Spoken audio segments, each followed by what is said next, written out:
टोंक जिले में जनप्रतिनिधियों से अभद्रता मामले में सीएमएचओ डॉक्टर देवराज मीणा के खिलाफ आज जिला परिषद की विशेष बैठक में बहुमत के आधार पर निंदा प्रस्ताव पास किया। जिला परिषद सदस्यों की एक राय नहीं बनने पर बैठक में जमकर हंगामा हुआ। सीएमएचओ के बैठक में नहीं पहुंचने के बाद कांग्रेस के जिला परिषद सदस्यों ने सीएमएचओ का पक्ष जानने को लेकर हंगामा किया। जगदीश मीणा है, वार्ड नंबर 10 से हूँ, दोनी तहसील से हूँ। सदन में मीटिंग बुलाई गई। इस मीटिंग में सभी सदस्यगण 17 सदस्यगण आए। 9 ने निंदा प्रस्ताव की बात रखी, लेकिन इनके व्यक्तिगत रंजिश आई है तो सदन में हम निंदा प्रस्ताव में सहमत नहीं हुए। जबरन 9 के बता रहे हैं कि हम निंदा प्रस्ताव पारित करेंगे, लेकिन सदन में बाकी कोई जिला परिषद सदस्य सहमत नहीं हुए हैं।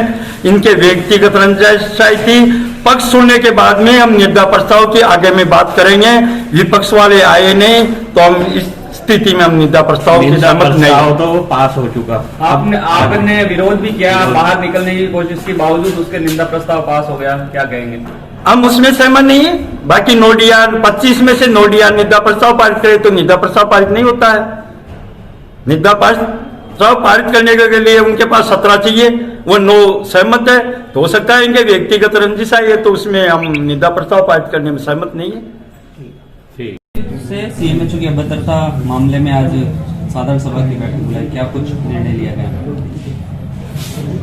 सीएमएचओ साहब से और जो जनप्रतिनिधि के बीच में जो अभद्रता का व्यवहार हुआ, उसमें पूरा 1 महीने का टाइम दिया गया सीएमएचओ साहब को कि किसी तरह बात सुलझ जाए या कुछ कर लिया जाए। मीटिंग की भी 15 दिन पहले सूचना दी गई, लेकिन सीएमएचओ साहब मीटिंग में नहीं आए और सर्वसम्मति से निंदा प्रस्ताव पारित किया। अब निंदा प्रस्ताव के बाद आगे की क्या कार्रवाई होने वाली? सरकार इस पर निर्णय लेगी, क्या निर्णय लेगी वो सर्वमान्य। कितने सदस्य होते थे और कितनों ने पक्ष में दिया? 19 सदस्य, 25 में से 19 सदस्य मौजूद थे। 11 सदस्यों ने निंदा प्रस्ताव में सहमति व्यक्त की। सदन में इसकी निंदा प्रस्ताव की कार्रवाई को लेकर विरोध देखा गया। कुछ जनप्रतिनिधियों का कहना था कि उनकी बात रखने के बाद ही इस तरह का कहना था कि जब निर्णय की सीट पे पहुंचते हैं तो दोनों पक्ष को सुना जाना चाहिए, लेकिन दोनों पक्ष यदि मौजूद ही नहीं हो, मतलब महीने भर का टाइम दिया गया, उनको 15 दिन पहले सूचना की गई और पहले भी उनको बिठाया गया आपस में, लेकिन जब सहमति बनी नहीं तो फिर निर्णय तो आगे बढ़ाना नहीं था। उसको निर्णय करने की स्थिति आ चुकी थी कि उसको निर्णय करना था। देखिए, इतनी हठधर्मिता सीएमएचओ की, कलेक्टर को शिकायत की गई, नोटिस आपकी ओर से दिए गए, बुलाया गया, सुलह की कोशिश हुई, फिर भी नहीं आना। कितनी मनमानी, कितनी हठधर्मिता थी? या तो हठधर्मिता कहें या कहें कि डर गए, किसी तरह भी कुछ भी हो सकता है। अगर कुछ आते तो निर्णय हो सकता था कि कुछ भी पलट जाए। आते, गिल्टी महसूस करते, माफी मांग लेते तो हो सकता था कि निर्णय चेंज हो जाता, लेकिन ये सदन में आते तब बात कुछ और परिवर्तन होती, तो ये बात की बात है। अब सरकार से किस तरह की मांग आप रखना चाहेंगे कार्रवाई को लेकर? ये तो जो भी सिस्टम है, मतलब जिस तरह से निंदा प्रस्ताव जाता है, उन्होंने जिस तरह की करी है, पूरे FIR वगैरह भी दर्ज हुई है, हथियार लेके गए थे, तो सरकार के ऊपर निर्भर करता है कि वो किस तरह के कानून में वो आता है और किस तरह के निर्णय वहाँ इस कानून के तहत होते हैं, वही निर्णय वहाँ से आएगा। वो जनप्रतिनिधि का अपमान नहीं होना चाहिए था, जैसा कि हमारे प्रधान जी ने बताया कि अधिकारी और जनप्रतिनिधि दोनों एक ही गाड़ी के 2 पहिए होते हैं या एक ही सिक्के के 2 पहलू होते हैं। दोनों मिलकर हम पूरा कामकाज करते हैं या विकास की दौड़ संभालते हैं, तो दोनों हम सही काम करें, जनप्रतिनिधि और अधिकारी दोनों मिलकर काम करें। इस तरह का हमारा होना चाहिए, मिलजुल के हम काम करें, एक दूसरे को समझें, क्योंकि अधिकारी भी अपने बीच के होते हैं और जनप्रतिनिधि भी अपने बीच के होते हैं। लेकिन यहाँ विषय जैसा कि अगर जैसे जनप्रतिनिधि सारे आ गए, लेकिन जिस सीट पे मैं बैठी हूँ तो मुझे लग रहा है कि वाकई में यहाँ दोनों पक्षों को एक दिन सुना जाता तो ज्यादा बेहतर होता कि एक पक्ष को सुन रहे हैं और फिर दूसरा पक्ष सामने नहीं आया है।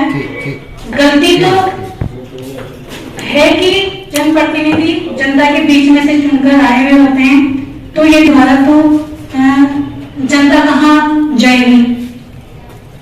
इसी तरह से हम अगर अधिकारी को भी देखें तो अधिकारी भी अगर करते तो जनता का ही काम है, जनप्रतिनिधि भी जनता का काम करता है, लेकिन जनप्रतिनिधि जनता के बीच में से चुनकर आता है, वो बेटर उस समस्या को समझ सकता है। लेकिन जैसे कि अगर सीएमएचओ साहब यदि खुद आ जाते और वो उनको भी अपनी बात रखने का मौका मिल जाता तो ज्यादा बेहतर होता, लेकिन जब आए नहीं और तो स्वाभाविक रूप से ऐसा लग रहा है कि भाई शायद गलती की है। अगर आते और एक बार सबके सदन के सामने भी सॉरी नहीं होगा और अधिकारी गण में भी हो जाता कि जो गलती की है इस तरह की जाए, तो लेकिन आए नहीं। अगर मैं तो अभी भी कह रही हूँ कि अगर समय हम 10 मिनट का ले लेते हैं, अगर बुला सको तो बुला लो, ताकि जो निर्णय होने वाला है, मैं जिस पद पे बैठी हूँ या कर रही हूँ, तो मैं मेरे हाथ से मैं सोच रही हूँ कि मैं साथ सबके हूँ, मैं ये डीआर के साथ हूँ। जनप्रतिनिधि का अपमान हुआ है, अधिकारी सब मिलकर काम करते हैं, लेकिन जो निर्णय मुझे करना है वो दोनों पक्षों को। आज किस तरह से महसूस हो रहा है कि यहाँ कुछ कार्रवाई होने की उम्मीद है? जब साधारण सभा की मीटिंग हुई थी उसमें मैंने एक मुद्दा उठाया था डॉक्टर को लेकर के, तो उस विषय में चर्चा हुई थी मेरे सीएमएचओ साहब से 28/11/2022 को रात को मैंने चर्चा की थी कि उस विषय में आपने कितनी क्या कार्रवाई करी, लेकिन उन्होंने मुझसे अभद्रता की। तो मैंने 2 डीआरओ को और अवगत कराया, तो उन दोनों डीआरओ ने फोन करके बात की सीएमएचओ साहब से, तो उनसे भी अभद्रता की। तो इस विषय को लेकर आज साधारण सभा की विशेष बैठक बुलाई गई थी। उसमें 17 में से 11 डीआरओ ने निंदा प्रस्ताव के ऊपर सिग्नेचर करके और वोटिंग भी की गई थी। उस वोटिंग में भी निंदा प्रस्ताव में 11 डीआरओ ने सहमति दी है। उस हिसाब से जिला प्रमुख मैडम ने आज अपना निर्णय सुनाया है, जिसमें निंदा प्रस्ताव को पारित किया जाएगा। आप जनप्रतिनिधि भी एक राय नहीं दिखे बैठक में, आपके जनप्रतिनिधि साथियों ने भी विरोध किया कि कहा कि बात सुननी चाहिए और निंदा प्रस्ताव के पक्ष में नहीं थे, क्या कहेंगे? जब उनको 1 महीने का टाइम दिया गया, जिला प्रमुख मैडम ने भी कहा उनको कि आप जो भी आपके बीच में बात हुई है उसके आप बैठ करके बात करो डीआरओ से, आपके बीच में कोई भी सहमति बनती है तो आप बना लो। लेकिन उन्होंने 1 महीने में भी हम तीनों डीआरओ से फोन पे बात नहीं की, ना ही किस तरह की कोई माफी मांगने की कोशिश की। एक बार जरूर उनको चैम्बर में यहाँ बुला गया था, जिस दिन वो घटनाक्रम हुआ था उसके दूसरे दिन, तब वो सीएमएचओ साहब यहाँ आकर भी ये कह रहे थे कि मुझे कोई फर्क नहीं पड़ता, आप चाहे मुझे टर्मिनेट कराओ, चाहे मेरा ट्रांसफर कराओ, चाहे मुझे एपीओ कराओ, मेरे कोई फर्क नहीं पड़ता। अब किस तरह की कार्रवाई रहने वाली निंदा प्रस्ताव के बाद? अब निंदा प्रस्ताव जो सिग्नेचर करके सबने भेजे हैं उसमें राजस्थान सरकार जो निर्णय लेगी उसमें हम सहमत होंगे सभी। देखिए, मुकदमे भी दर्ज करवाए गए थे, कलेक्टर को भी शिकायत की गई थी, एसपी को भी शिकायत की गई थी, तो कार्रवाई का क्या हुआ, शिकायतों का क्या रहा? लवेश जी मीणा के द्वारा अपने कोतवाली के अंदर सीएमएचओ साहब के ऊपर जो दागदार हथियार लेकर आए थे उनके घर पे, उनके पास रिकॉर्डिंग भी है, वीडियो भी है। सीएमएचओ साहब फोन करके बोल रहे हैं तेरे घर के बाहर खड़ा हूँ, बाहर निकल तू। उनके साथ 2-3 लोग और भी थे। उस विषय में लवेश जी मीणा ने कोतवाली में एक रिपोर्ट दर्ज करवाई थी, उसका अभी चल रहा है, निर्णय प्रोसेस चल रहा है, जो भी होगा आगे सभी के सामने होगा।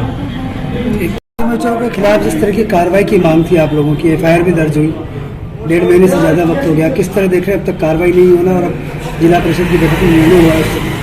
जो 28 तारीख को जो घटना हुई उस घटना को लेकर के हम कलेक्टर मैडम से भी मिले थे पूर्व में, तो कलेक्टर मैडम से हमें आश्वासन नहीं मिला, तो नहीं मिलने पे हमने साधारण सभा की बैठक के लिए प्रस्ताव रखा। सभी डीआरओ ने सहमति जताई कि साधारण सभा की बैठक रखते हैं। तो आगामी आज की डेट आज 30 दिसंबर को उन्होंने दिनांक तारीख ये तय की कि साधारण सभा की बैठक 30 दिसंबर को रखी जाएगी।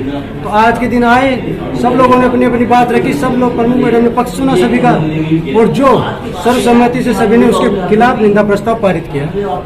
देखिए, क्योंकि आपकी तरफ से एफआईआर भी दर्ज करवाई गई थी, पूरे एफआईआर का क्या रहा, उसको लेकर मुकदमे में क्या रहा, क्या चीजें मुकदमे के अंदर पुलिस कार्रवाई कर रही है, और पुलिस से मैं कहना चाहूँगा कि उसके अंदर जल्द से जल्द निर्णय करे, क्योंकि उसके अंदर ऑडियो, वहाँ पे घर पे आने की वीडियो वगैरह सब उपलब्ध है। उसके बाद में भी अभी तक कार्रवाई नहीं हुई। तो बहुत निंदनीय विषय। पुलिस को सोच के और जल्दी से जल्दी जांच करके उनके खिलाफ कार्रवाई करनी चाहिए। दोषियों को ऐसा नहीं कि वो अधिकारी है तो वो बच सके। देखिए आज उनको बार बार फोन भी किए गए थे सदन की ओर से, तब भी वो नहीं आए, किस तरह देख? सदन की ओर से भी फोन किए गए थे, पूर्व में भी उनको कई बार प्रमुख मैडम ने समझाने का प्रयास किया था, लेकिन उन्होंने कि मेरा कुछ ही नहीं हो सकता तो उसी एक में रहे और वो कभी मिलना नहीं चाहे, कभी माफी मांगने का प्रयास भी नहीं किया। तो निंदा प्रस्ताव में एक राय नहीं बन पाई, आखिरकार यानी कि बहुमत के हिसाब से निंदा प्रस्ताव पास किया गया। जो आपके डीआर साथी हैं कुछ मतलब किस तरह के विवाद था ना, लगभग सभी का तय था, सभी ने पहले सर्वसम्मति से पारित कर दिया था निंदा प्रस्ताव। फिर कुछ लोग एक जने जगदीश जी वो आए तो उन्होंने बताया कि हमें इस चीज की जानकारी नहीं है। फिर उस चीज की उनको जानकारी देने के बाद में वो बोले कि आगे की डेट, लेकिन आगे की डेट का कोई निर्णय नहीं बचता, क्योंकि 1 महीने से लगातार उनको समझाने का प्रयास कर रहे हैं कि उसका कोई निर्णय नहीं बचता। भाई आगे की तारीख क्यों